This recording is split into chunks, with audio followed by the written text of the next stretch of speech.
Welcome to the Right Hook. Hello, everybody. How are you? Happy Hump Day to you. Steve Hook with you, your host today. Glad to have you. Once again, we remind you of all the wonderful places you can find us, though you've probably already found us, but we'll go over them again anyway. We're on X American News, which of course can be found on X. We've also got our own website now, xamericanews.com. I strongly recommend you go there, like it, follow it, bookmark it, and all that stuff. Share it with your friends for that matter.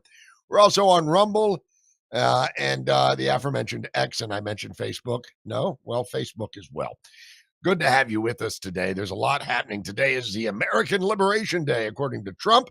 This is where President Trump is going to announce reciprocal tariffs. This does not mean punitive tariffs, though they will come across that way, and they will certainly be sold that way by the media. These are reciprocal tariffs. In other words, if country X has a 20% tariff on our auto parts, then America will put a 20% tariff on their auto parts. So reciprocal. The markets are responding by, well, right now they're doing great. Now, of course, this is supposed to be going down probably right about now live, so we won't be watching it live. President Trump has said that this may cause some short-term pain, but the long-term gain is going to far outweigh that. We will keep our eye on that. So we're not going to talk about all that today. We're going to talk about a couple of things. I have a wonderful guest that'll be coming on in just a little while, Ryan Mauro. He's not only a personal friend of mine, but he's also very, very well versed in all things Islamic radicalism, terrorist organizations, and whatnot. We're going to chat with him about the Iranian connection to all of the terror around the world and why President Trump has been so insistent upon really going after Iran. You'll recall in the first administration, in his first term, he had the mullahs basically broken over a barrel. Biden comes in, President Auto Pen immediately removes all the Trump sanctions. And, well, wouldn't you know, October 7th happens and all the terror activity that has come since, whether it's the Houthis, whether it's Hezbollah, and we'll get Ryan's expert take on that. And we'll try and figure out where we go from here. But, there was a hearing yesterday that kind of flew under the media radar, and I really kind of wanted to talk about it. The House Foreign Affairs Committee, a subcommittee rather, held a hearing that was basically all about government censorship.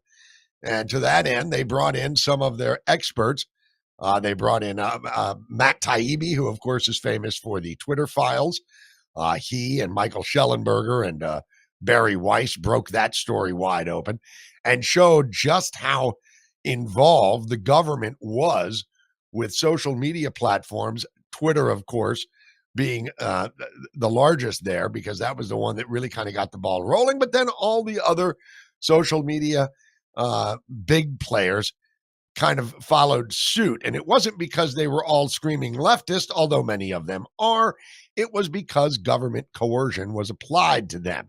And this hearing went down yesterday. It wasn't really attended by a whole lot of people, but boy, it made some pretty big news as far as I was concerned. As I watched it, I'm like, damn, these Democrats just don't want to admit that the government was stepping on Americans' First Amendment rights. And they were in a big, big way. They were having people canceled. You'll recall I was canceled from Twitter for no reason. I tweeted less than 500 tweets. All of a sudden, my Twitter handle was gone. I'm like, what's happening here? Never got an answer. Had to reapply after Musk took over. And there you go. And I'm just one of millions of Americans that this happened to. So we want to start with a couple of clips, and then we're going to bring Ryan in here because, believe it or not, what we heard yesterday really does have a correlation and a connection to what we're going to mainly discuss today. And that, again, is the Iranian connection with worldwide terror.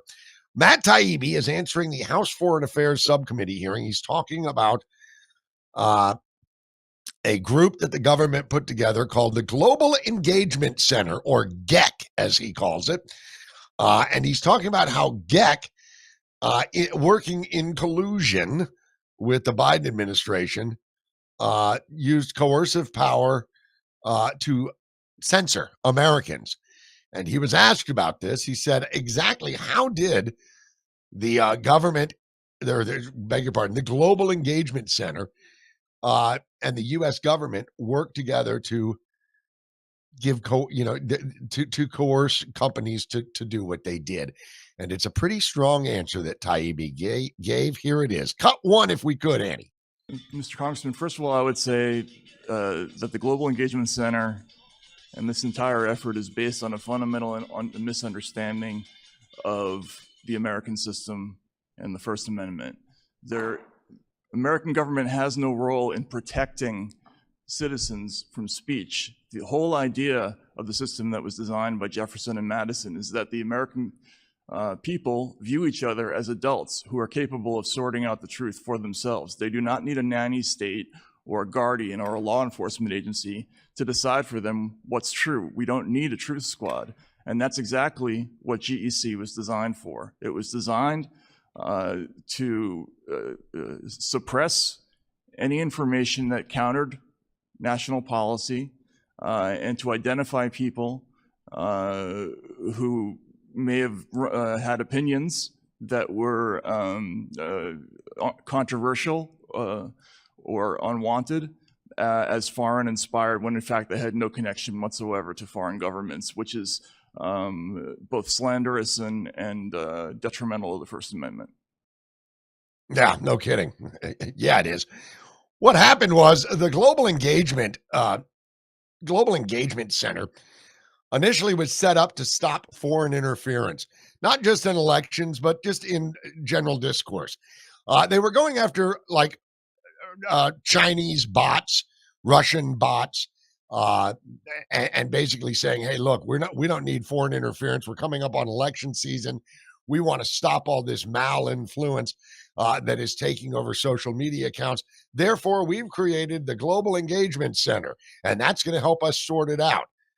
Well, what they did as time went by was and this is what always happens, much like a cancer, it metastasizes, it grows. Now, all of a sudden, it's not just China, it's not just Russia, it's not just Iran and other adversaries of the United States.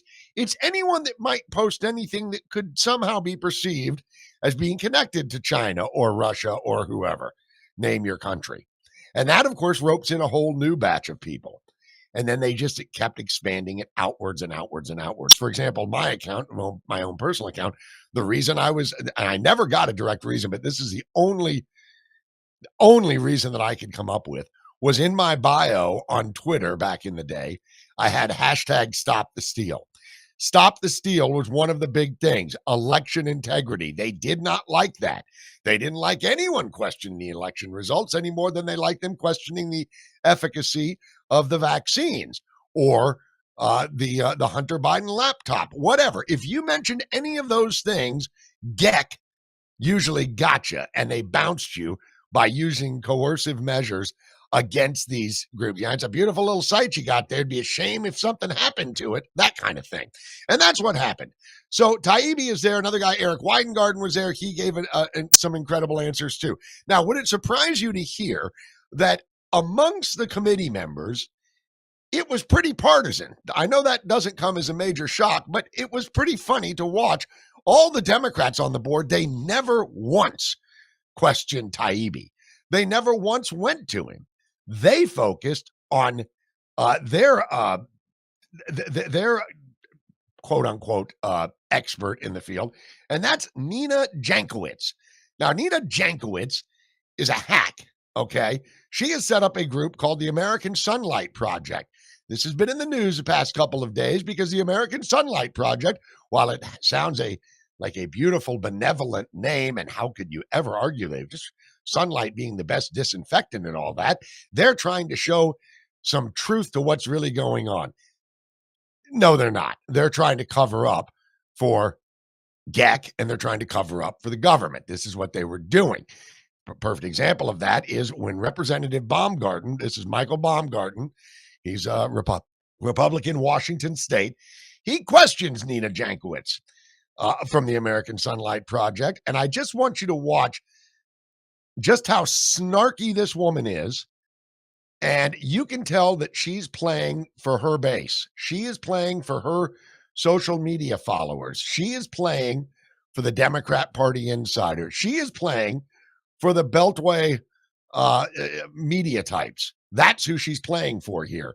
but it's as snarky and it's as condescending and it's as infuriating as it sounds. Here it is, cut 2. To start, Ms. Jankowicz, your organization, the American Sunlight Project, claims to have a commitment to transparency and apparently does not extend to disclosing its donors. Has the American Sunlight Project received funding either directly or indirectly from the George Soros or his foundations, including the Open Society Foundation? Thank you, Congressman. I've received a lot of threats for speaking out. And so I've decided that we are going to abide by the rules that other 501c4s in our country abide by. And we are not required to disclose our donors, small or large, because I frankly don't want them to be threatened the way that I have been. So sunlight for other people, but not for your donors. If you're interested in more sunlight, I welcome you to introduce some legislation to overturn Citizens United, sir. So, this year, in the past year, the American people knew there was something wrong with President Biden in the White House. They could see it before their very eyes. When White House Press Secretary Karine Jean-Pierre said that videos of President Biden looking lost or being disoriented and senile were disinformation and cheap fakes, should the government flag those videos for social media companies or have those videos taken down? Congressman, I actually don't believe that the government should flag those videos or have those videos taken down. Thanks for the ability to correct the record on this idea that I'm some sort of, disinformation czar, as the chair referred to me as. Should taxpayer-funded organizations have flagged those videos for social medias to take them down? Taxpayer-funded organizations have a right to free speech. If they want to talk about their research and flag those videos, that's in their right to free speech, sure. But you do acknowledge that there was a loss of trust of the American people when you had the White House press secretary calling them cheap fakes, and the American people could see between their very eyes that President Biden was disoriented. Sir, I think in those cases there were nefarious editing techniques being used to make the effect seem worse than it actually was. And actually, I've talked to a lot of American citizens who are really disturbed about the propaganda coming out of the White House today. So I think we should focus on that in this hearing. It should be a bipartisan interest. Yeah, she's a real piece of work, huh? See what I mean by just how condescending and smug she is? It's one of the things about these particular types of elitist libs that I just absolutely can't stand. She's still insisting that some of those videos were nefariously edited. Joe Biden was completely cognitively gone, at least halfway through his term. Everybody knows it. You didn't have to edit those videos. They're there for everybody to see. Many of them were just grabs from live feeds. So let's bring, now this, you may say, well, what does this have to do with the Iranian connection? Well, that's why I bring in my friend, Ryan Mauro. Ryan joins us now. Hello, sir. How are you? Ryan, of course, is an expert on all things Islam, Ryan. He works with the Capital Research Center, and he is he's an expert on all things. Ryan, the reason I brought these clips in was because this is the exact kind of thing that GEC would shut down accounts for. If we were talking about something with, say, for example, the Biden administration and the way they handled Iran, that is something that might get, all of a sudden, the Global Engagement Center might determine that this is malinformation, this is disinformation. What is your thought on that? Well, I think that the U.S. government, especially GEC, should never be involved in editing. You are not the elected editors. So it's just a mistake to go in that direction. I do think that there's an argument to be made, and I've been saying this since 2001 when 9/11 happened, that we've done just a pitiful job in terms of waging the ideological war. So it makes sense to have some type of unit that does publish things to correct harmful narratives that are false, that are pushed by foreign adversaries. Domestically, only confront what you have to through a normal press office like government agencies do. But coordinating with social media companies to get rid of bots and give them that information, that makes sense. Enemy propaganda to correct the record, that makes sense. But getting in order to call balls and strikes on what is true and what is not true in American discourse is wholly inappropriate. The government could never do it well, even if it wanted to. It's stupid, and it's a waste of money.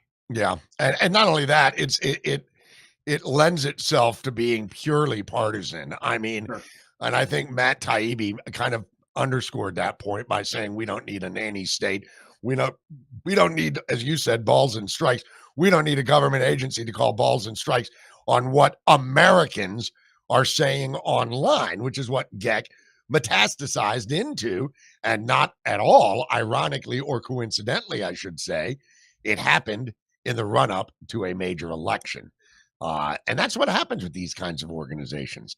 It's pretty, they just, now Geck, I guess, is a governmental organization, or is it NGO? I don't know exactly what Geck is. Is it NGO? Because according to Nina Jankowicz, they didn't do anything wrong. I suggest you overturn, whatever, Citizens United. I mean, what a smartass this woman is. Just so unbelievable. Did you? I could literally almost smell the condescension coming off of this woman as she was saying that stuff. Oh, yeah, for sure. And unfortunately, there is a personality type that goes into these things. There are two types of people that go into government generally, that in their mind want to do the right thing. The first are activists. They want to, and I mean, that's not necessarily a bad thing. I mean, you want to have the most positive impact possible, but they're very into politics. And then there are people who want to make an impact, but they're primarily researchers.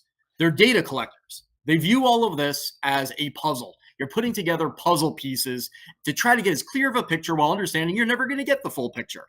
Those, to me, are the most credible people and the type of people that you want in those positions, as opposed to those that are envisioning themselves on YouTube telling off a congressman. Yeah. And it's funny you'd say that, Ryan, because that is exactly what she did before she went to that hearing. She went all over her socials and said, I'm just going to tell them that they're basically full of it and blah, blah. I'm going to tell them it's a fantasy. Well, of course, it's not a fantasy. We know it's not a fantasy. We know it happened. Zuckerberg testified that it happened. Dorsey openly talked about it happening. And several other people did. Now, listen, we've got to take a breather, but we come back. We're going to spend the remainder of the program. I want to connect some dots, and I know we've done this before, Ryan, but this is pretty serious stuff, what's going down, obviously, in Gaza. Want to talk to you about Mahmoud Khalil and what's happening at Colombia, and, of course, the Houthis down in Yemen. So we've got a full plate, and I'm damn glad that you're a part of the show today to help us walk through all of it. Okay, you're watching The Right Hook. I am Steve Hook. My wonderful guest here, Ryan Mauro, will join us on the other side after we take a very short break. We'll be right back. You're still looking good. I'm still feeling good.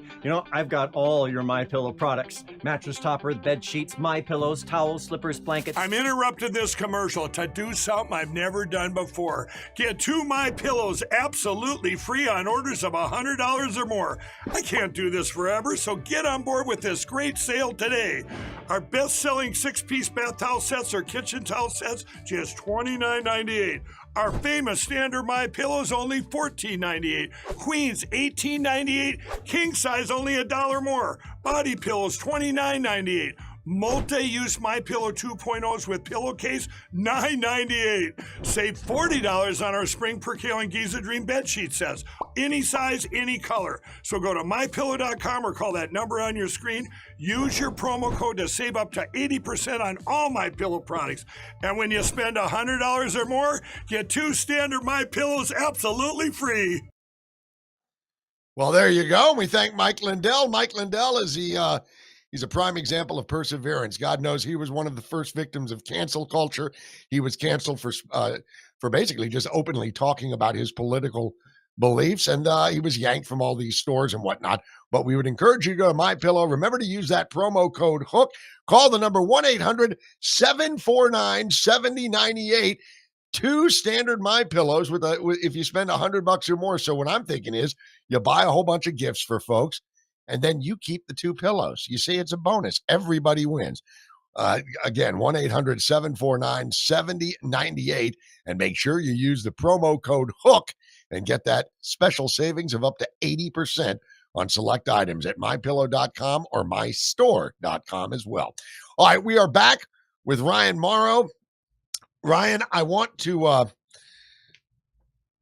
start with this, the Iranian Connection, because there's so many. It's a tangled web here with Iran. But if we look at Islamic terror around the globe, don't all signs point to Tehran and the mullahs as far as financial backing and fiscal and military support?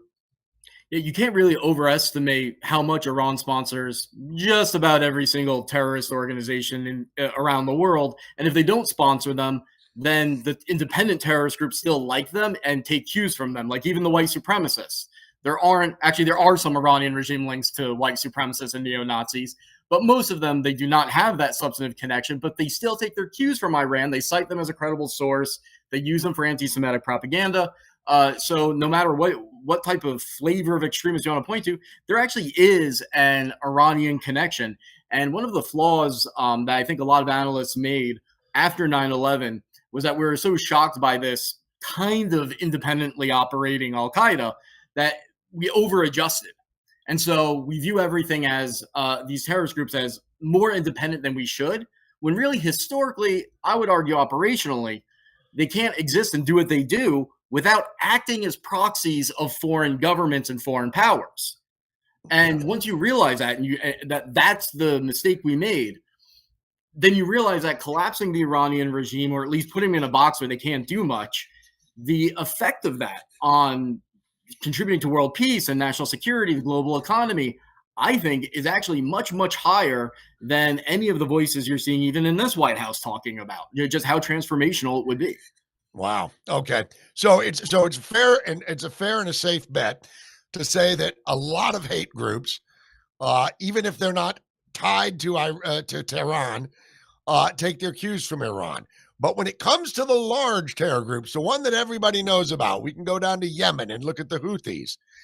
We can go to Lebanon and see Hezbollah. Of course, Gaza, we've got Hamas. Those three that I just mentioned, they are all directly tied to Iran, correct? Yep, I would say that Hezbollah and the Houthis are Iranian puppets. Ideologically, they're in sync. The Houthis, there's a slight difference, but in terms of the sect within Shia Islam, but it's inconsequential when it comes to this. Hamas largely operates as a proxy of Iran, but they have some differences, and that's important to point out that even though these are rabid theocrats who would love to kill, Arabs and Sunnis, and the Sunni radicals want to kill them, they do work together. That's another big flaw since 9/11 that we've seen, is this idea that secular radicals like the Popular Front for the Liberation of Palestine, a communist terrorist group, wouldn't work with an Islamist extremist group like Hamas, that Sunni radicals like Al-Qaeda wouldn't work with Shiite radicals like Iran, even though Al-Qaeda's leadership, particularly its current leader, Saif al-Adel, is in Iran, it's believed. And that's really messed up our policymaking progress all the way from 9/11 to today, is by overemphasizing those differences and thinking that somehow means there can't be camaraderie, when in that region and in most parts of the world, you can actually have camaraderie with someone, but then also kill them. And that's very inconsistent and hard for Americans to understand. Yeah. That's the way it works in a lot of places in the world. Yeah. And basically, it's kind of the old adage, the enemy of my enemy is my friend, when it comes to Iran, I suppose, huh? Yeah, and there's even, when you look at the internal chats, because I like monitoring the communications, it actually does go, there is kind of a sense of brotherhood while they simultaneously hate each other. And even for me as an American, it's hard for me to absorb that, but I see it all the time. So it's, part of it is, just the enemy of my enemy is my friend. There's some tactical reasons for us to work together. But there will be a sense of solidarity too at the same time. One of the mistakes I'm seeing the current administration make in regards to the Houthis, and the leaked chats kind of pointed to this, is that they're struggling with messaging, and they're saying just beat the drum that the Biden administration screwed up. I don't know what good that does now. Houthis are connected to Iran, of course, but the Houthis are also connected to Al-Qaeda in the Arabian Peninsula, and Al-Qaeda's very quickly growing branch in Somalia, which has a history of successful recruiting in the United States in places like Minnesota and Tennessee. And that's a deepening cooperation. It's not a small thing. I don't know why the White House isn't just screaming that like, when you bomb the Houthis, yes, you bomb the Iranian regime, but you also bomb Al-Qaeda. Yeah.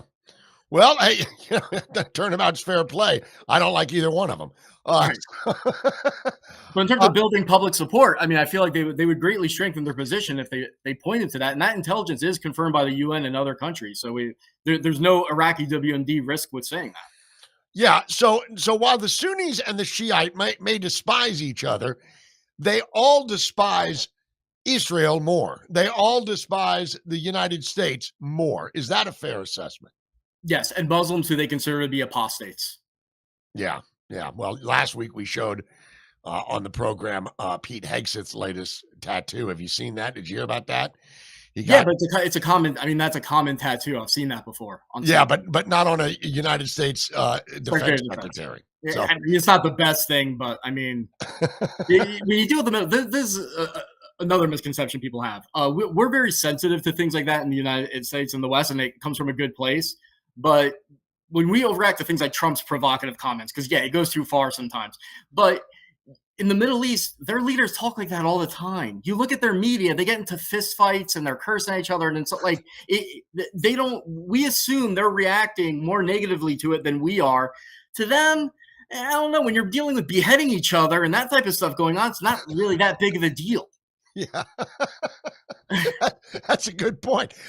Well, yeah, and it's funny you'd say that too, Ryan, because what you always hear is the only thing they respect is an attack and going after them. That they respect. They look at it as that strength. That is their definition of speaking truth to power is obliterating hundreds of terrorists. Now they're like, okay, well maybe we did take them off, but a tattoo on the bicep of the defense secretary may not do it. Okay, let's kind of look a little bit closer domestically here. We've got even today, I mean, even as we speak, students at Columbia University in New York City are, well, earlier today they had chained themselves to a gate. Those chains were subsequently cut, and those people were removed and arrested for trespass or whatever the hell it was, I'm sure. But now others have come in and taken their place, and they're basically chanting for the release of Mahmoud Khalil. What do you know about Mahmoud Khalil? And I mean, we know that he got a student visa. We know that he's no longer a student, and we know that he was handing out brochures that were printed and given to them by Hamas. But what else? I mean, that's pretty much game, set, match as far as I'm concerned. But these students are morons. But what do we know about Mahmoud Khalil and what he's doing and the effect that Iran, as we always point to the Iranian connection, has to all of this campus BS that's happening from colleges and universities across the fruited plain here? Sure. Well, I've done multiple studies of all the groups involved in these protests since they began, examining the groups involved, but also the personalities of protesters that are involved, so I could get to know them personally and see what kind of leads them in this direction in their personal lives aside from politics. So I think I have a good understanding of all this movement.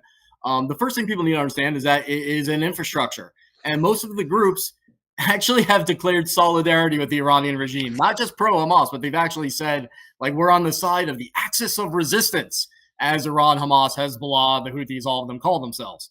So you're dealing with an infrastructure that's very radical. The propaganda lines you're hearing about genocide and all of this, that was going on before October 7th.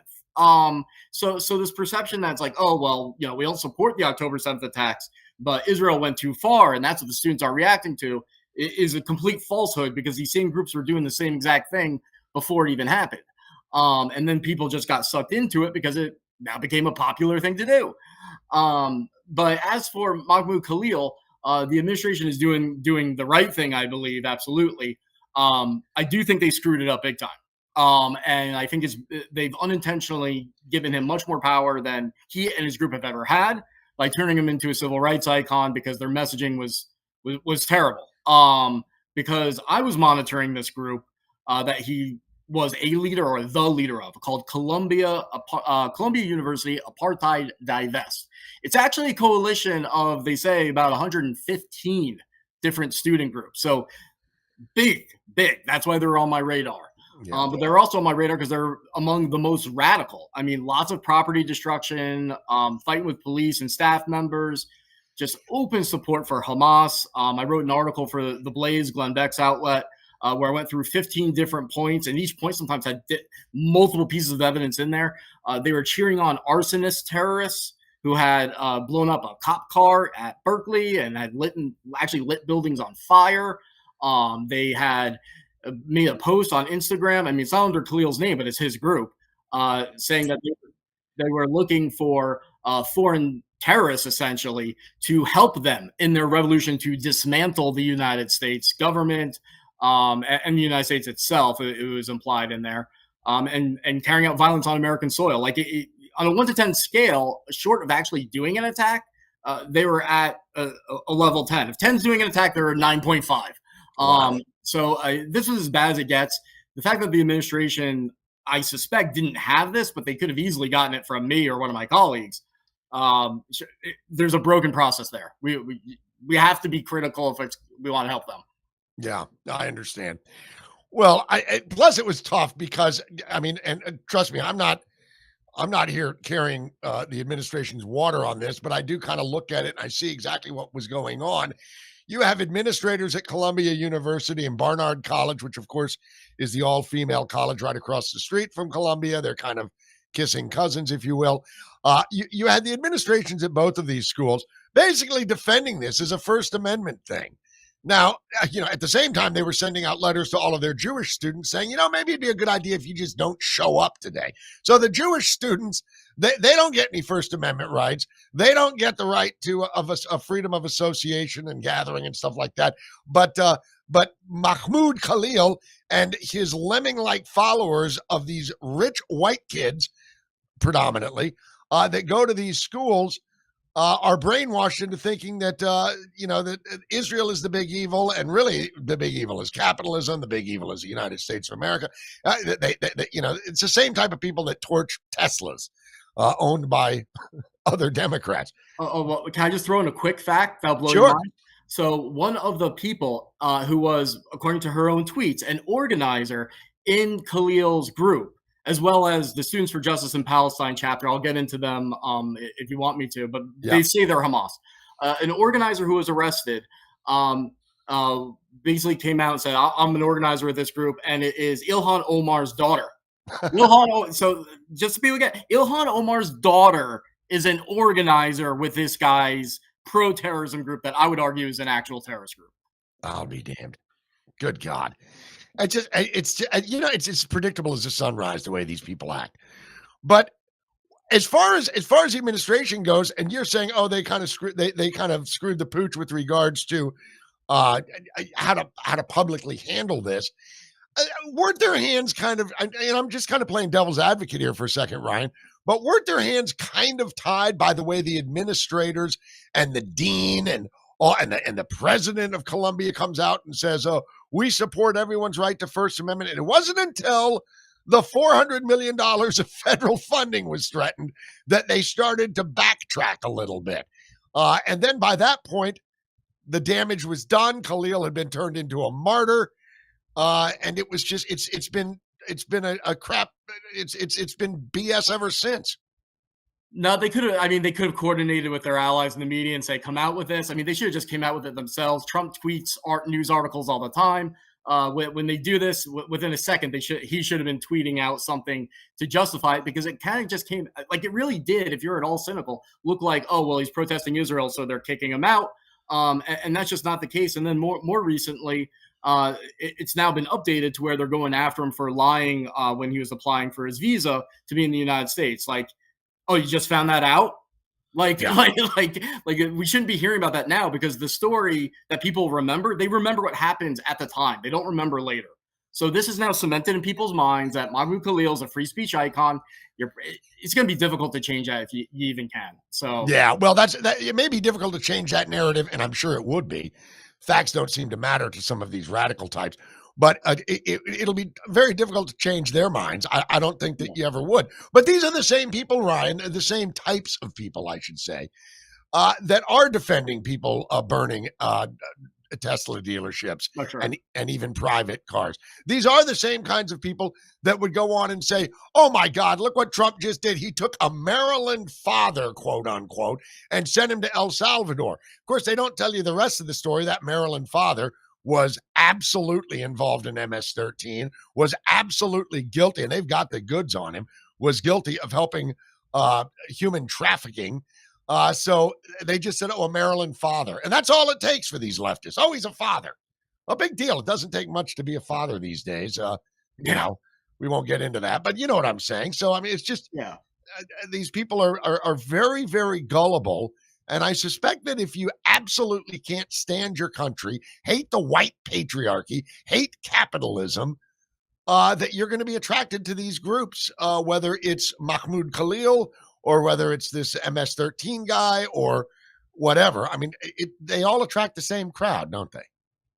They do. What would have happened if the administration had come out at the same instant with this evidence, if they even had it? I don't know if they had it, because I haven't seen any of the officials put it out. The stuff I've collected it got 1 million views on Twitter, so it's out there.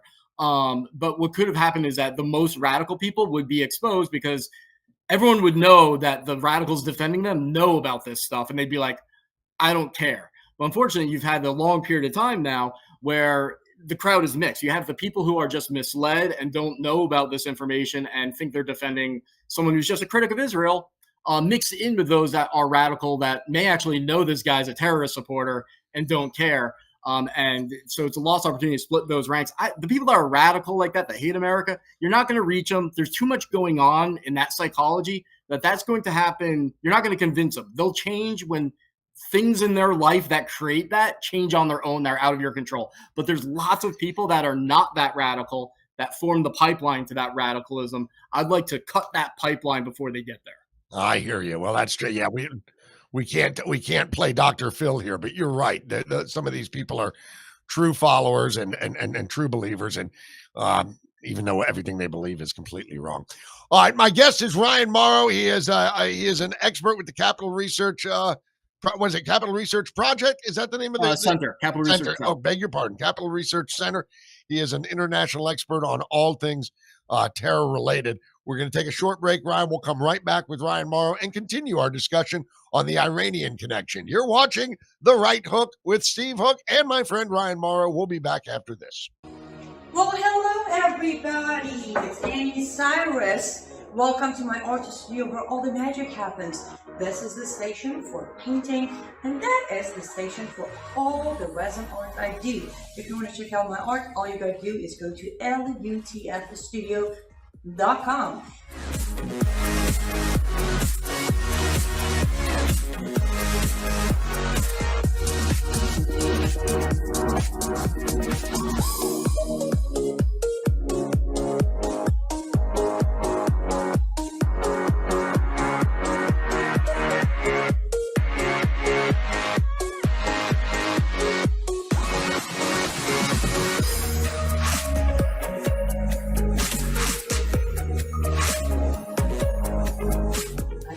Finish this painting, but I'm sure for this, I hope I'll see you at lutfstudio.com.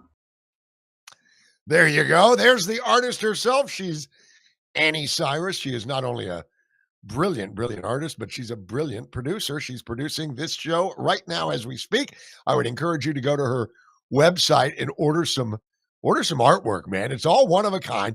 LUTFstudio.com. And the easy way to remember that acronym, Live Up to Freedom Studio.com. Although don't type all of that, just type LUTFstudio.com. She does resin work, she does glass work, she obviously does paintings, and it's all one of a kind. So you can order your own piece, order it for gifts, order it for yourself, and then you can point to it and say, that's an Annie original. Make sure you use the Right Hook promo code on your order, and you'll get some additional savings from the wonderful Annie Cyrus, artist extraordinaire and producer extraordinaire. Okay, back with us, Ryan Mauro. Ryan, thanks for hanging in, brother. I want to read something that you will no doubt recognize. Excuse me as I look down, okay, brother? You will recognize this, and I want to read it to you so you can kind of walk us through it. The Pentagon confirms it's moving critical anti-missile defense from Pacific to the Middle East, leaving us more vulnerable to China and North Korea. How does this fit into Trump's China-centric mindset and the recent Pentagon memo that basically says it was changing its posture to focus only on China? I believe I have an answer. The Pentagon knows the Iranian military threat is about to be neutralized because Trump has decided that militarily crushing the Iranian threat will make it easier to zero in on China, as if the Middle East isn't much of a factor. It also may explain Trump's hyping hyping up all of an arms control treaty with Russia and China when all three agree to lower defense budgets. It goes on, but you're familiar with this because you wrote it. So let's talk about that. By the way, thank you for sharing that with me from Telegram. That's a great website, and your stuff is really good on there. Thank you. So you're right. Iran is kind of starting to get a lot more focus and a lot more attention from this president. We've also seen Israel kind of in lockstep move to yesterday or the day before. They said we're going to get rid of all of our tariffs on U.S. products. This is obviously Benjamin Netanyahu's way of getting in good with Trump. And this kind of leads me to believe that there might be something afoot with Iran. What do you suspect, Ryan? I would say the overwhelming likelihood is that the U.S. is going to destroy the Iranian nuclear program militarily. The ballistic missile sites, in order to limit retaliation, probably the speedboats on the Straits of Hormuz, some command sites for the Iranian Revolutionary Guards Corps, because you want to disrupt their ability to communicate. And it becomes very easy to expand the target list. So I don't know where it'll end. But I mean, this massive movement of military assets in order to strike Iran in 2 months, which is the deadline that Trump has given Iran to agree to fully dismantle their nuclear program. It's expensive, and it leaves us vulnerable to China. We know that China is the number one concern in terms of foreign threats to the Trump administration. So you only do this if you're really serious about dealing with this other threat, and you intend to take care of it soon, because you don't want to leave our flank open to China. So this isn't bluffing. Everything to me indicates that Trump is, look at his pattern of behavior. It's to do everything fast, hard now, because then you get to see the benefits later on if you do it early on. Whereas during the initial Trump administration, because of staff change, various reasons, the maximum pressure campaign actually didn't begin until late in his first term. Yeah. And so a lot of people say, we tried that, it didn't work. Look where we're at now. No one on my side that advocated for doing that said it would be that quick. Like that was never part of the calculus. But for most people who study the issue and your common person, they think that the policy failed. It did not. It didn't have enough time it worked to what degree it could within a very short period of time. I think Trump has learned from that. And then if you put that together with some of the other data points, like Iran basically being essentially missing from the conversations about reducing defense budgets with Russia and China, how do you leave Iran in the Middle East out of that discussion? And how does Iran in the Middle East not make much of a mention in the Pentagon strategy memo that's saying basically we're shifting gear, our main focus is on China, and so it's implying that we're ditching the Middle East. You can't do that unless the Iranian threat is gone. So you put those data points together, and I think what you're seeing is planning for, in the very short term, the Iranian threat being neutralized. Yeah. So if you were making book on this, you would probably say, if you're taking the over-under, you would say, well, there's a good chance that Iran's nuke sites are going to be basically turned to ash and cinder here before long.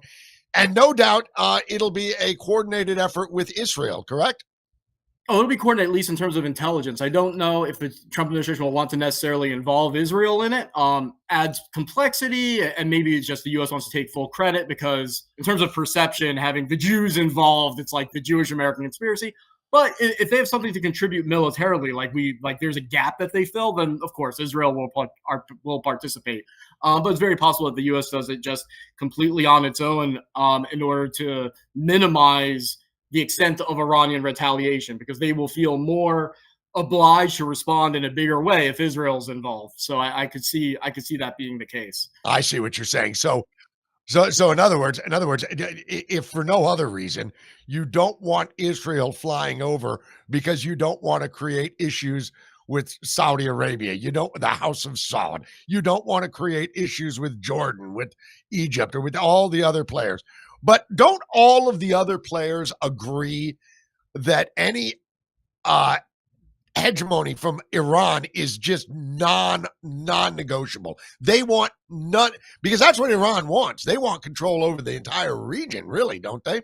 No, the Arabs are egging this on. I mean, reportedly, the message they sent to the Iranian regime was like, hey, we're not part of this. We're telling the Americans they can't use our territory for the strikes. But what they didn't say was the Americans can't use our territory to intercept the retaliation, Yeah. that's how the plan, like, we're going to strike from a distance where we probably wouldn't use our territory anyway.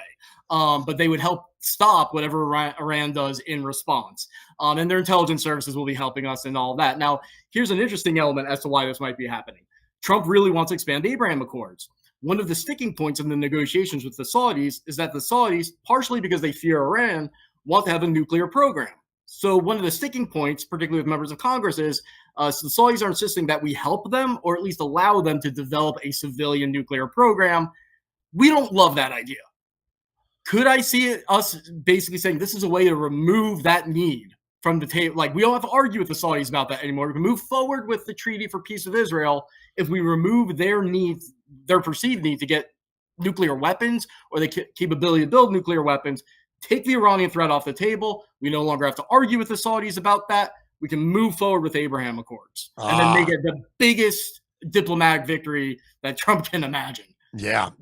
Well, and you pointed out the fact that it didn't really have enough time to work, but good God, we know the mullahs in Iran were on the balls of their ass financially. I mean, he had really all but bankrupted them. And then much like Obama before him, Biden comes in, President Autopan comes in and cancels all the sanctions. And now all of a sudden they're flush with cash again. Oil is flowing out of Iran, going to Russia and to China and other parts. And now they're flush with cash again. So maybe Trump is just kind of saying, you know what? The financial thing could have worked, but screw it. Let's just decimate him. Do you think that's kind of where he's going with this? I think it's both. He's not a fan of regime change, so I differ with him on that. Not an American invasion or anything like that, but I think the Iranian regime is going to fall anyway, so we might as well be preparing for when it does by building relationships with the opposition. So whether you want it to happen or not, we have to prepare for it anyway. Yeah. I don't see that happening. But I think what Trump is probably saying, because he's said two things, it's kind of like the nuclear missile part, he's going to take care of that, but he's also talking about tremendous sanctions. So what I suspect in his mind, how he's reconciling it, is we're going to remove the nuclear program, the ballistic missile threat, hopefully from the American-Iranian relationship, and then maybe in the aftermath with massive sanctions, I can get a deal with Iran on things like terrorism and other things, maybe. As opposed to, I don't think it's a move where he's trying to collapse the Iranian regime. He wouldn't care if they did, but I'm not sensing that he's preparing the ground necessarily for that, even though I'm sure he would applaud it. Well, I think that, oftentimes you hear in diplomatic circles, we got to use the carrot and the stick approach. Sounds to me like Trump's approach is the stick and the bigger stick. Yeah. Kind of. And now that you mention the Iranian regime, we need to talk about what's going on inside Iran. The Iranian people are largely pro-West. A lot of them, especially the younger generation of Iranians, they detest these mullahs. So maybe Trump's thinking is, hey, pretty soon as they lose their grip on nuclear projects and their military forces all but just evaporates, maybe he thinks that the Green Revolution will flare back up. Yeah, he might be thinking that it can go in one of two directions, which is that that could happen as a result of an American military campaign. Wonderful. I do think because he does take a lot of pride in deal making, and we've seen how he's handled the Islamist dictator of Turkey, like to a degree that I'm uncomfortable with. He's willing to deal with adversaries of the United States and strike a deal, but there's logic behind him doing that, whether I agree with it or not, but there's a solid logic. I do think that there's a chance here that his calculus is, all right, maybe the regime collapses. Cool, we'll deal with that then. But if we remove the disagreements over the nuclear missile programs because they're gone, maybe I can come in and then, strangle them into saying, all right, time for a new beginning, Iranian regime. I can strike a deal with you. At that point, it'll be an interesting debate as to whether we should have that deal. But if I look at Trump's psychology and things he said, the only way I can reconcile it all is if that's his vision. And I think that most matches his behavior. Okay. All right. Well, that's interesting. That's a very interesting take. And we're obviously going to watch this play out in real time. And it sounds to me, at least from your perspective, it's going to probably happen sooner rather than later. And we'll all be talking about it and say, remember that time? It sounds like that's what's going to happen. Let's talk about Gaza. We don't have much time, so we'll just kind of nutshell this. But Gaza, Trump famously came out or infamously, I guess, depending upon how you look at it, came out and said, we own the Gaza Strip. It's going to be big and beautiful. We're going to take ownership of it, and we're going to make it bigger and better and more beautiful than everybody. It's going to be make Gaza great again, to borrow a phrase. How does that play in the region? So again, I've been following this very closely on my Telegram channel. So like for the extremist nonprofits and that in the U.S., I do that with the Capital Research Center, and then I do this kind of stuff on the side. But basically, when Trump declared that the U.S. was going to own Gaza, the backstory to that, I'm certain, is that you have to understand that came right after a meeting with Netanyahu, where the topic was reconstruction in Gaza. Israel had just developed and come out with a plan to work with the Arabs to make Gaza rich. Netanyahu wanted to present this to Trump. We know this publicly, and get his sign on. How would Trump react to that as a president and as Donald Trump?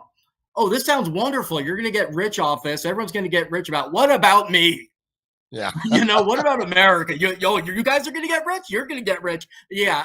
No, we're going to get rich. And so he leaves the meeting and he says, guess what? Boom. We own it. Like that is Trump's style. Most likely what will happen is, because if you look at all the plans that are being put forth, there's a lot more agreement about the future of Gaza than people realize. A lot of this is haggling with Egypt, Saudi Arabia, UAE, the US, is who's going to control how much of the administration of Gaza, who's going to fund and train the local police forces, and who is going to profit and how much from the reconstruction projects, and who's going to award the contracts and all that. That's a lot of what you're seeing has to do with that. Yeah. Yeah. And Trump, of course, views pretty much everything, even what he's going to have for breakfast, as a negotiated deal. I mean, that's the way Trump just views the world. I mean, and in ways that's great. In ways that can be a little bit, off-putting to people. But it does sound like this whole Gaza thing was just kind of floating it out there like a weather balloon to see how it would take. But you're saying that behind the scenes, guess what, folks? People in Saudi Arabia tend to agree. People in Israel tend to agree. It's just a matter of who gets to sign the contracts, I guess. Maybe they'll split it amongst themselves. But don't you think the Gazans would be happier with Hamas gone? Oh God, yeah. And I know Christian missionaries who operate in Gaza, who have told me a lot about this, and they said they thought it was like 5% approval for Hamas, even though the data shows much higher numbers. But they said everyone that they talked to, it was like, if they supported Hamas, it would be like a way of saying we don't like Israel. But do you really support Hamas? It'd be like, no, if the conversation continued. But I mean, something like 40% of the Gaza population before October 7th wanted to leave. Now I'm sure virtually everybody does at least want to leave temporarily. And just like I predicted on my Telegram channel, I said what you're going to start seeing happen are these different countries finding excuses to bring in Gazans, and they'll say, no, this isn't a population transfer. We're not taking part in extinguishing the Palestinian cause. We just need more students. Yeah. More workers. Yeah. And so like when the king of Jordan was with Trump, and Trump had this big smile, like a smile you rarely see, as the king's like, we disagree with removing Palestinians from Gaza.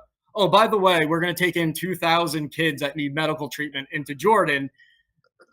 When you do that, you also bring their families. And Gaza's Palestinian families are huge. So when you said 2,000 kids, him and probably Trump knew you're not talking about 2,000. This is just the way you're saying, oh, I didn't change my position. Of course. But you're changing your position. Yeah. And a lot of them, they have to say this stuff publicly, even though behind the scenes it's nod's as good as a wink to a blind horse. Nudge. Here's what I'm going to say. Be prepared. Keep that smile on your face. Ryan Mauro, listen, brother, I want to thank you. You're always a wealth of knowledge, and it's great to see you. I just wish you'd come see us in Jersey more often, brother. Your taxes are too high. Yeah, well, I don't blame you.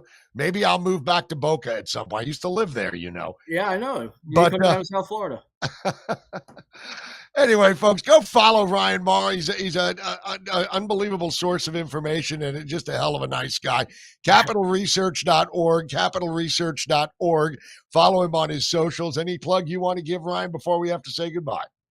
Just tell everyone to check out capitalresearch.org so you see not just my work, but that of my colleagues, because it's all about monitoring the corrupt nonprofit and deal making and money in politics, all sorts of fun, dirty stories about politics and how you're all being manipulated and corrupted.